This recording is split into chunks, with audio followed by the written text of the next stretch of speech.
Good morning. This is Rebecca Moeller coming from rural Daviess County on my front porch again. There's lots of birds in the background. You might be able to hear those. We might possibly have a visit from a cat. I'm not sure who will decide, who will decide to come up and join our story.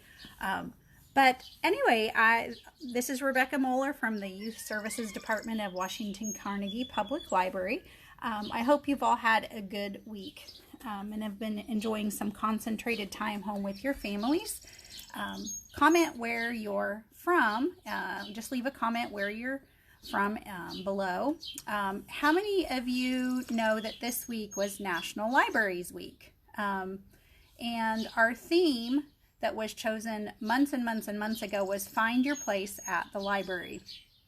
Many of you have done that on a regular basis with us, and we love that. In the past, we have missed very much having you come find your place at the library over the last 5 weeks or so.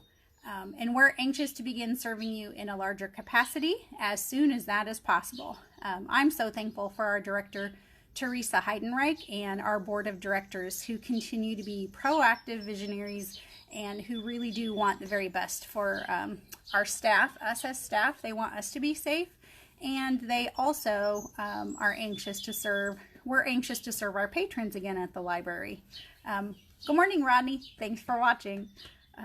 This week, I also want to highlight just a bit a day called Dia Day, or Children's Day, or Book Day, and that's actually coming up this next week, Thursday. And I'm not sure, we at the library haven't really done anything specific with that in the past because it falls so close to National Library Week. I'm checking my notes, so if I'm looking down, it's because I'm checking my notes here. But anyway, I wanted to share a little bit about it. It's something I learned about over this past year. It's a celebration which emphasizes the importance of literacy for children of all linguistic and cultural backgrounds. And as I read a little bit about that, it really encouraged me to look into finding some books that would celebrate that and emphasize that for our local library. So we've been adding over the last year, we've added a few, even in the board book section, that focus on different cultures and different languages that maybe are bilingual. So families from other that typically speak other languages primarily, or maybe they're bilingual, they'll be able to enjoy some other titles too. I just feel that's really important, and especially in our community, we've got a lot of cultural diversity, and so why not celebrate that? Anyway, with that in mind, yeah, we've added some books. I will share a book list in the comments below at some point after this live. Most of the books that we've added are at the library. I did think to grab one when I was there last time, which has been a few weeks ago. Anxious to go back again, but anyway, I brought one with me that we'll be reading today. Some of the books that will be in the book list you may be able to find even on YouTube. There might be live readings or readings that you can watch on YouTube. But with this Dia Day, I'm going to share a link also in the comments because they've got specific book lists for different age groups, like birth to pre-K, 2 to 4, and they go up to age or grade 8, birth to grade 8. So there are specific books that celebrate that cultural diversity, and I'll be sharing those. But the book that I chose to read today is called 10 Little Fingers and 10 Little Toes. It's by Mem Fox, illustrated by Helen Oxenbury. And when you see the illustrations, you may recognize and think it might remind you of some other books that you've read to your children in the past that she's illustrated. This particular edition is an English-Spanish version, and it's in board book format, so even your littlest ones can explore on their own. I think that's important to have books that little people can enjoy and turn the pages, just learn to enjoy the pictures on their own. This book is a gentle introduction to cultural diversity, but throughout the book it stresses through repetition. We talked about how just kids hearing the same phrase repeated over and over helps them to develop language and literacy. And so this, while it is a gentle introduction to different cultures and different practices, it through the repetition, it just emphasizes that we're all the same. So anyway, I hope you enjoy this delightful little book, 10 deditos de las manos y 10 deditos de las pies. And no, I'm not reading the entire book in Spanish. I couldn't survive it. But here is 10 little fingers and 10 little toes. 10 little fingers and 10 little toes by Mem Fox, illustrated by Helen Oxenbury. There once was a little baby who was born far away in the Spanish version,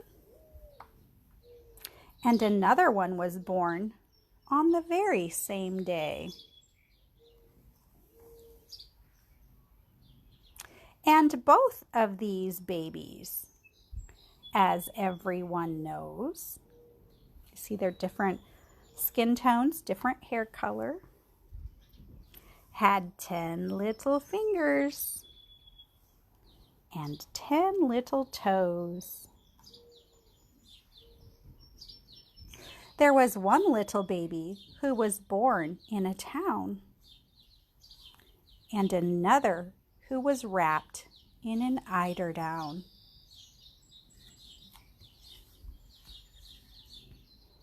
And both of these babies,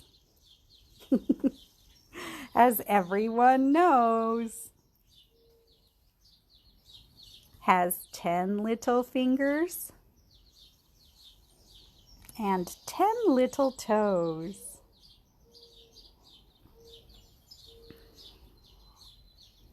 There was one little baby who was born in the hills, and another who suffered from sneezes and chills.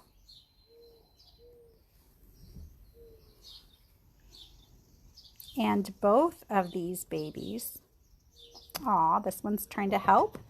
It's got him a little hot water bottle and a tissue. As everyone knows, notice all the different skin tones and the different types of hair, even their clothing. Had 10 little fingers and 10 little toes. There was one little baby who was born on the ice. Penguin in snow. And another in a tent who was just as nice. They're there. It's warm outside and they've got chickens running around. And both of these babies, as everyone knows, here's the whole group of friends, had 10 little fingers and 10 little toes. But the very next baby was truly divine, a sweet little child who was mine, all mine. And this little baby, as everyone knows,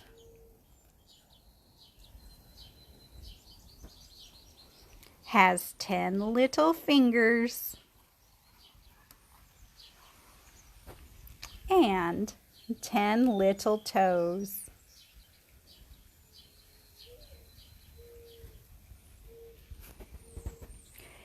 And 3 little kisses on the tip of his nose. So there you have 10 little fingers and 10 little toes by Mem Fox, illustrated by Helen Oxenbury. And like I said, I will share a list of bilingual and other cultural books that we have. Just a few. It's not gonna be an exhaustive list, but I'll share that, and I will also share the website. Let's see here. I'll also share the the website for Dia Day that includes the book lists. If you're looking to find some cultural diversity books for little people that just introduce that to them in a gentle way, I'll include that in the link. So I hope you enjoy your next week.